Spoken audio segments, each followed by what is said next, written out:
Hi everyone, this is Denora Gatacho, the New York City Executive Director for Generation Citizen.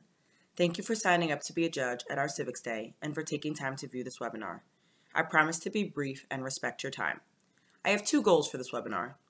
First, for those of you who are new to Generation Citizen, I will contextualize our mission and explain why we do this work.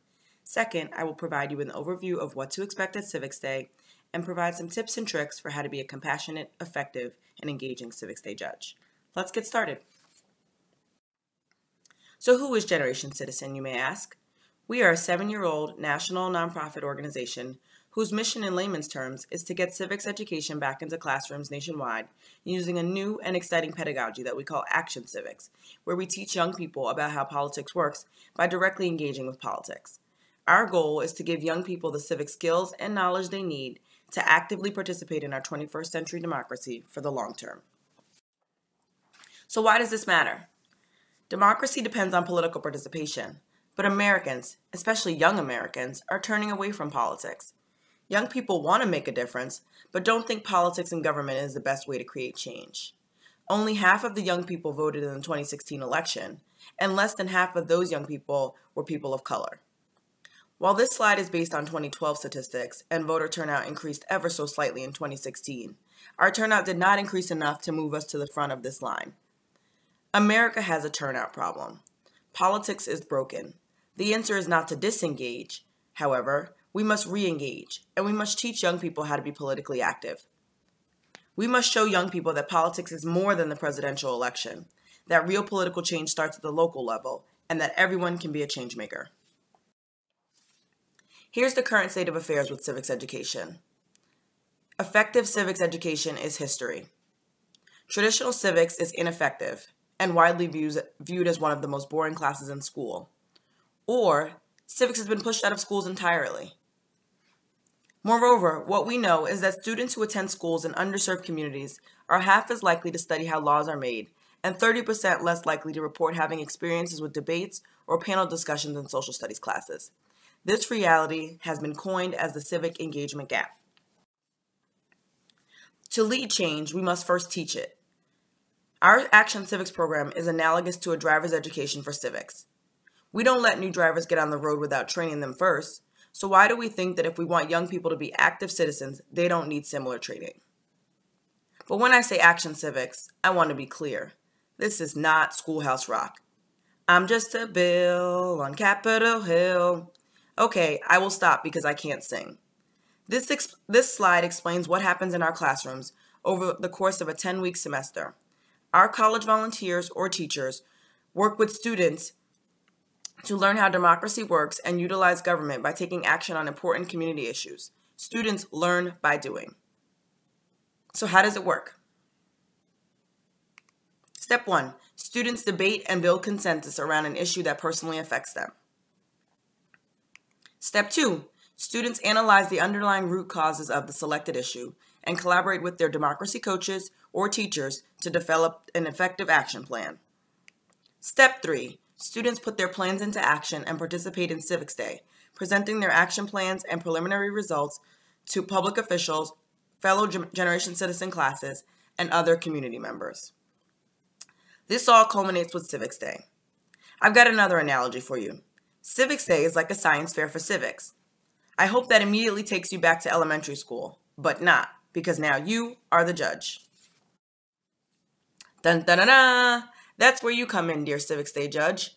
You will be paired into groups of 2 to 3 judges, potentially including 1 high school student who will serve as a co-judge. You will judge 4 rounds of classes. Each round will last for 15 minutes. Students' presentations will take 8 minutes. You should ask questions for 2 minutes, and you will have 5 minutes for scoring the projects. Let's role play for a little bit. As a judge, you will evaluate 4 rounds of classes. As part of the judging process, you should first introduce yourself and ask students to do the same. Then have students explain their projects. Next, ask clarifying questions. Your rubric has questions to help guide you.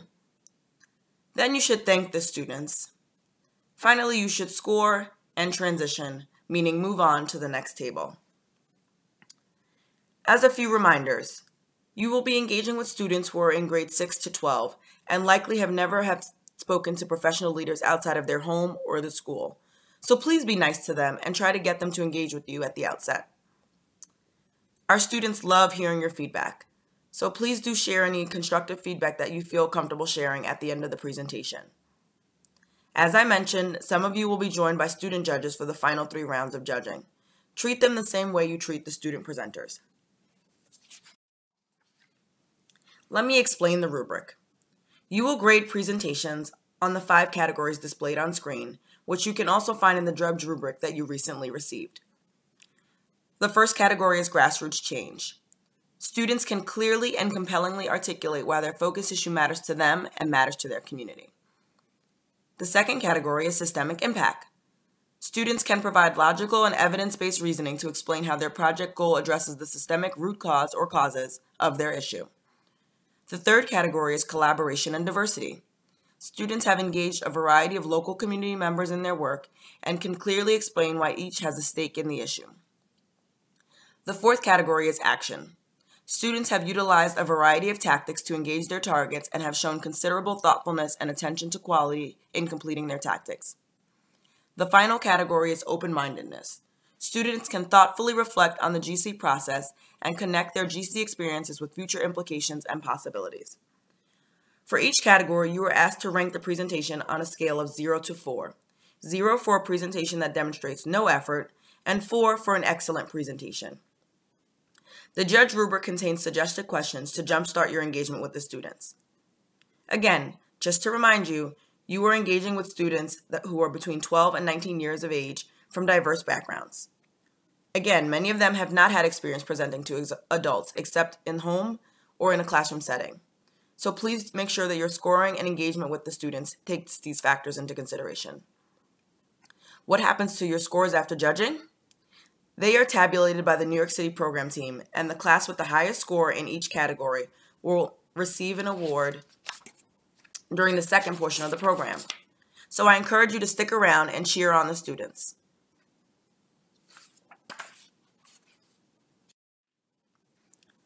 This year, we will be using a digital scorecard via the website Votes. First, I'd like you to log on to the website you see displayed on screen. I'll read it out for you. G as in girl, C as in citizen, N as in New York, Y as in York, .NI, M as in Mary, S as in Sam, I, M as in Mary.com. Once you are on the page, please enter the 6-digit key that you see displayed on screen, 161438, and then hit proceed. This will take you to a page where you will see 2 options, vote and log out.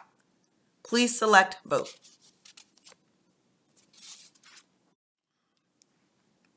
You will see a screen with 3 fields that must be completed in order to proceed. Please enter your name in the judge ID field, your email, and phone number. The reason that the website needs all 3 fields to be completed is to prevent duplicate records.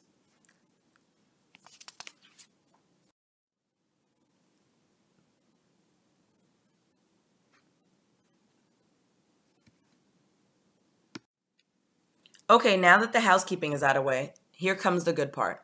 Please enter the table number and select it from the drop-down menu. Right now, the system is in test mode, but on the day of Civics Day, you will see a complete list of table options, so make sure you select the correct table number. You will score students on these 5 criteria that we previously discussed: grassroots change, systemic impact, collaboration and diversity, action, and open-mindedness. For each category, you will be given an opportunity to score the project from 0 to 4 and provide feedback if applicable. Once you are finished scoring, each criterion should have a green check mark next to it. Then you can click Vote. Once you complete your vote, you will receive a confirmation message that your vote was posted, and you can move on to your next table and do it all again until you've scored 4 tables of students. Thank you for being a judge at this year's Civics Day. We look forward to seeing you.